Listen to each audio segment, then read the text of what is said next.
This video we're going to look at algebraic reasoning. Now, before we start, we have to look at some number sets. So the first set is a set of integer numbers. So integers numbers are just a set of whole numbers. So 1, 2, 3, 4, 5, etc. So the nth term of these is n. So if it talks in the question about the set of integer numbers, you're looking really at n. And very importantly, the difference between each of these terms is 1. Okay, next one is a set of even numbers. So a set of even numbers is 2, 4, 6, 8, etc. And they have an nth term of 2n. And the difference between each of these is 2. So let's just look at that in a wee minute. Okay, so if your first even number is 2n, your next one is 2 more than that. So it's not 2n plus 1. That would be the next number, which would actually be an odd number. So it's actually going to be 2n plus 2. The next even number would be 2n plus 4, etc. Okay, the next piece set then is the set of odd numbers. So the odd numbers have an nth term. So odd numbers are 1, 3, 5, 7 and have an nth term of 2n minus 1. So 2n minus 1 is an odd number. So we'll just look at if your first odd number would be 2n minus 1. Your next one is 2 more than that. So if you add 2 to 2n minus 1, you get 2n plus 1. Your next odd number would be 2n plus 3. Your next odd number would be 2n plus 5. And that's the way it goes. We're going to look at a few examples now. The first one says, prove algebraically that the sum of any two consecutive integers is always an odd number. So if I'm going to just say that my first number be equal to n, and then my second number is going to be n plus 1. So then if we look at first plus the second, we'll get n plus 1, which is 2n plus 1. So we'll just say 2n is clearly even, because 2n is a multiple of 2. Any multiple of 2 is even, which implies that 2n plus 1 is odd, which is what we were looking for. Next example says, prove algebraically that the sum of any three consecutive even numbers is always a multiple of 6. So we'll just say again, the first even number is going to be 2n. Your second even number would be 2n plus 2, because remember the difference between even numbers is 2. The third even number would be 2n plus 4. So if you add your first plus your second plus your third, you're going to get 2n plus 2n plus 2 plus 2n plus 4, which is just going to be 6n plus 6, which then you could factorize out a 6. So pull a 6 outside a bracket, leave you 6 upon n plus 1, which is clearly a multiple of 6, because 6 times anything is a multiple of 6. So you've proved it again. This example says, prove that brackets 3n plus 1 squared minus brackets 3n minus 1 squared is always a multiple of 12 for all positive integer values. So here we will have to just do this out. So do it out in a couple of steps. So write out the brackets a long way. So 3n plus 1 squared is 3n plus 1 upon 3n plus 1 minus 3n minus 1 upon 3n minus 1. Now to do this, good practice to do this is to make that pair of brackets into one big long pair of brackets and this other pair of brackets in one big long pair of brackets. So to do this out, I'm going to do 3n times 3n, then I'm going to do 3n times 1, then I'm going to do 1 times 3n and 1 times the 1. So 3n times 3n, first of all, is 3n squared. 3n times 1 is 3n. 1 times 3n is 3n. 1 times 1 is 1. So that's our first set of brackets done out. I will tidy it up in a wee minute. Next set of brackets, 3n times 3n. Then I'll do 3n times minus 1. Then minus 1 times 3n. And minus 1 times minus 1. And just be careful with the signs here, of course. So 3n times 3n. 3n times 3n is going to be 9n squared. 3n times minus 1 is minus 3n. Minus 1 times 3n is minus 3n. Minus 1 times 1. Minus 1 times minus 1 is plus 1. Okay, worth your while to tidy that mess up. So you're going to have 9n squared plus 6n plus 1. Then minus 9n squared minus 6n plus 1. And then when you take away, you're going to have 9n squared minus 9n squared, which is 0. Then 6n minus 6n, which is 6n plus 6n, which will give you 12n. And then you just have your plus 1 minus plus 1, which just disappears. So it is 12n and which is a multiple of 12, as we had wanted.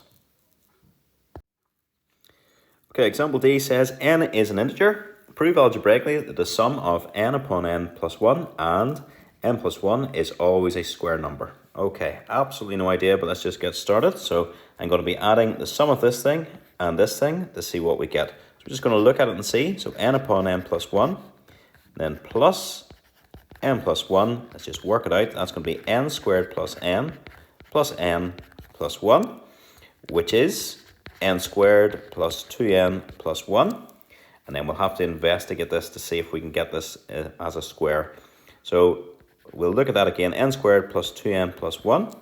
Let's use our sum and product. Our sum is equal to this coefficient. So my sum is equal to 2. My product is this number, which is 1, times this number, which is also 1. 1 times 1 is 1.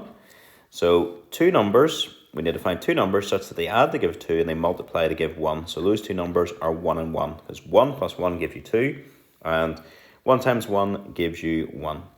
So then we can go on from there and split this thing up. So we could write it as n squared plus 1n plus 1n plus 1. And then that factorizes to be n upon n plus 1 plus 1 upon n plus 1, which is n plus 1 then upon n plus 1, which is n plus 1 squared. So it is a square number. Squeezing this in here, a square number. Next example says, prove algebraically that the sum of the squares of any two positive integers is always a multiple of 4. Okay, right. I'm going to say let the first be equal to 2n, so that's my first number, and my second is 2m. Okay, so I didn't use the same letter again because they're different square numbers, and we're just going to look at, so it's the sum of any two even positive integers. The sum of the squares of any two even positive integers will always be a multiple of 4. So we've got to square these things, each of these things individually, and then add them. So we're going to do 2n squared plus 2m squared and see what we get. So that's going to be 4n squared plus 4m squared, which is just equal to 4 upon n squared plus m squared, which is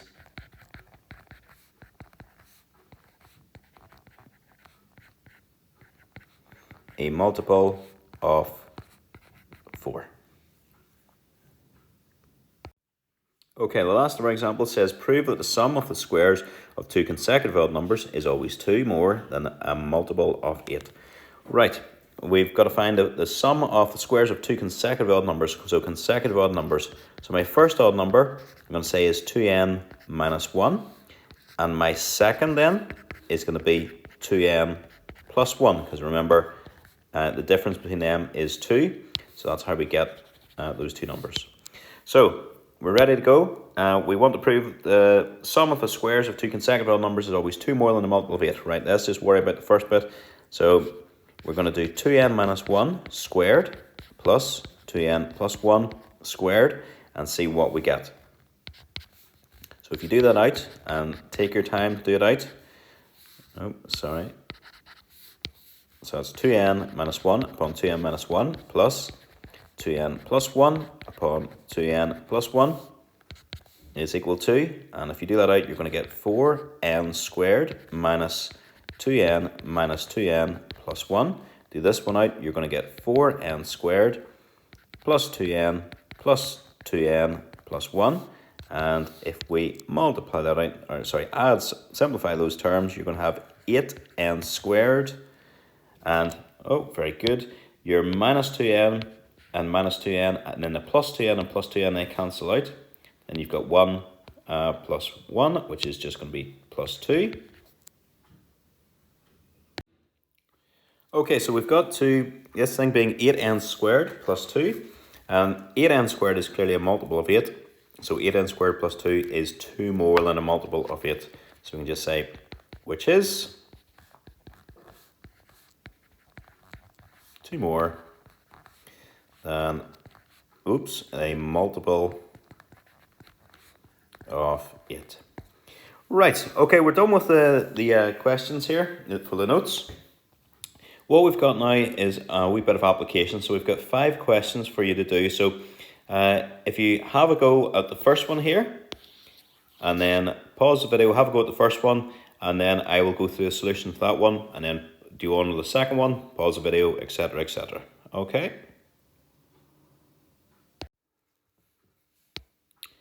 Okay, this first one said that to prove that brackets 2n plus 3 squared minus brackets 2n minus 3 squared is always a multiple of 12 for all positive integer values of n. So what I would do here is I would just write this out the long way. So 2n plus 3 upon 2n plus 3, then minus 2n minus 3 upon 2n minus 3. And if I was doing this out, I'd make this first pair of brackets one big expression, and the second pair of brackets another big expression. Just makes it easier just when you're dealing with the minuses. So we do this out. 2n times 2n is 4n squared. 2n times the 3 is going to be 6n. 3 times 2n is going to be 6n. 3 times 3 is going to be 9.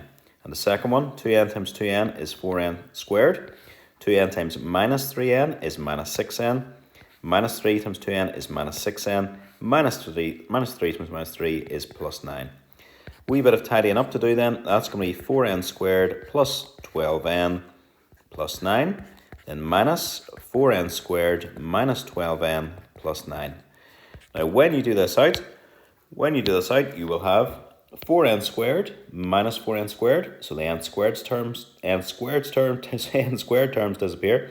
12n minus 12n will be plus 24n. And the last thing you have 9 minus 9 is 0, so you've got 24n. Now read the question again. It said, prove that this thing is always a multiple of 12. So let's just change it a wee bit so it's a wee bit more obvious that it is a multiple of 12. You could pull 12 outside, so it's 12 upon 2n, and then you can clearly see which is a multiple of 12. Done. Okay, pause the video, have a go at the second one here, and then we will come back to the video. On to the second one now.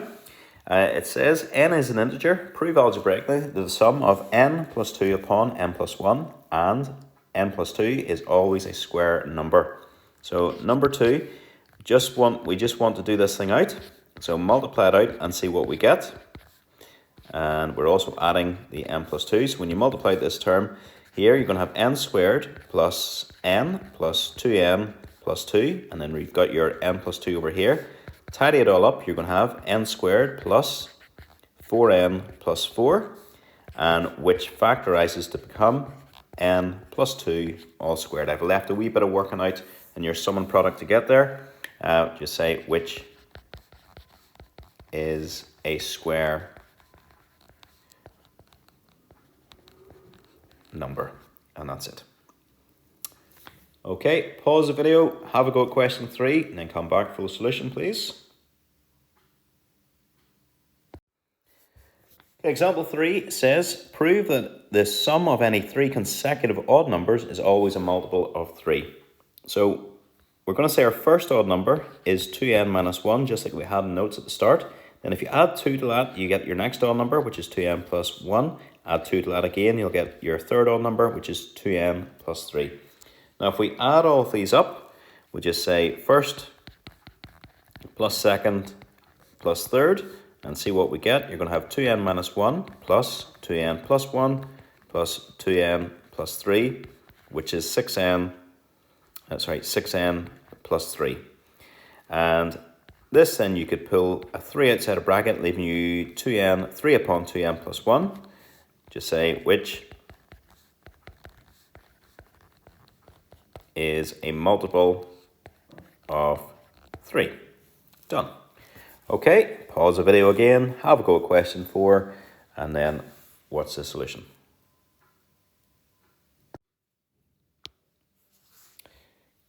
Number 4 says, prove algebraically that the sum of the squares of two consecutive odd positive integers is always even.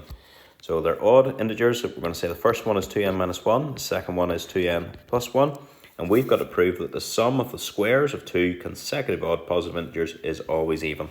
So these two things need to be squared and added, and then we'll see what we get. So if you square this one, and you will just get, we'll just do it out the long way, not cheat on this one at all.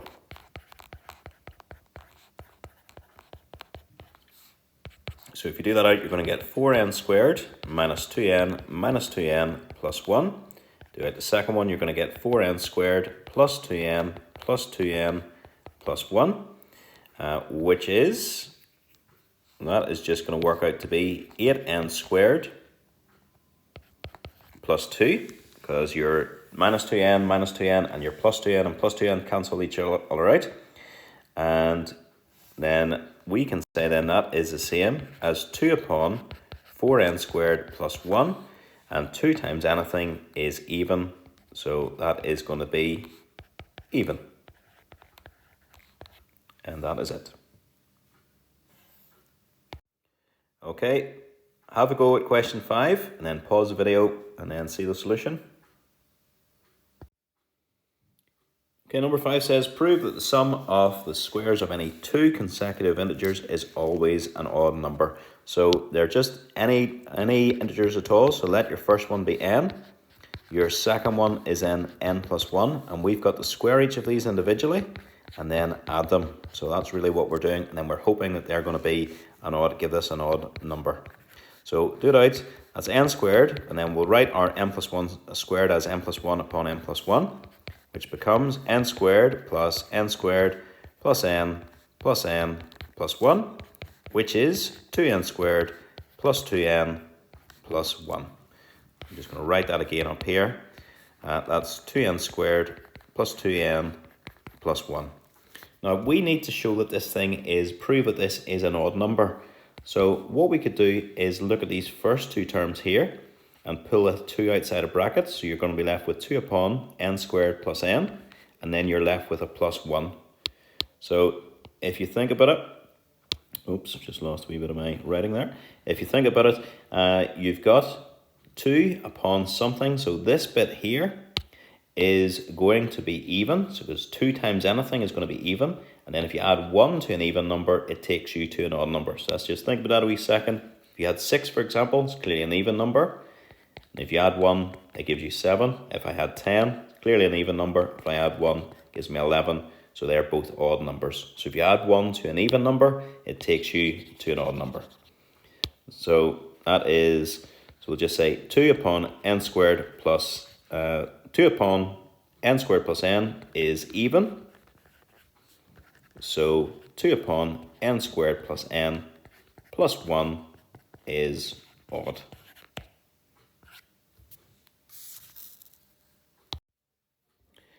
Alright, that just leaves you to have a go at the extension, and you should now be good enough to have a go at those on your own and see then. You will know if you have been able to prove that thing correctly. So the first one says, prove that the difference between the squares of any two consecutive integers is equal to the sum of these integers, and prove algebraically that the sum of the squares of any two consecutive even numbers is always 4 more than a multiple of 8. So very similar to examples we had in our notes, the second one anyway. Have a go at those, please.